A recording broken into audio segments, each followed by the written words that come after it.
ഓം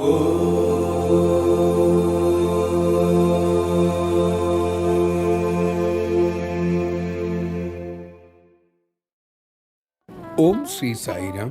10 മണിയായി. ഭഗവാൻ അപ്പോൾ സാധാരണ പുറത്തു വരാറില്ല. അന്നെന്തോ തിടുക്കത്തിൽ സ്വാമി പുറത്തേക്ക് വന്നു. ഉടൻ കാറ് വരുത്തുവാൻ അരളി. വണ്ടി വന്നു. സ്വാമി ഉടൻ തന്നെ യാത്രയായി.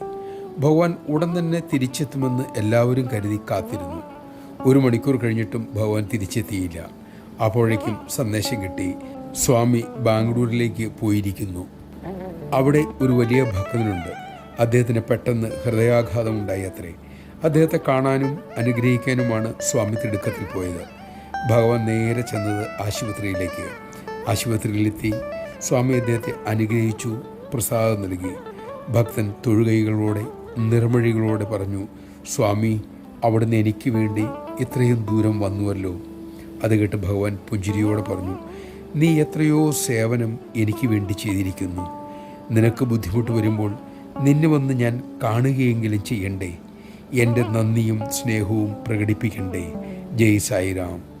ജീവിതത്തിൽ നമുക്ക് തുണയായവരോടൊക്കെ നാം നന്ദിയും കടപ്പാടും ഉള്ളവരായിരിക്കണം. അതാണ് ഭഗവാൻ നമ്മെ പഠിപ്പിക്കുന്ന ആധ്യാത്മിക ജീവിതത്തിൻ്റെ 1-ാം പാഠം. ആ പാഠം നന്നായി ശീലിക്കാൻ നമുക്ക് സാധിക്കട്ടെ.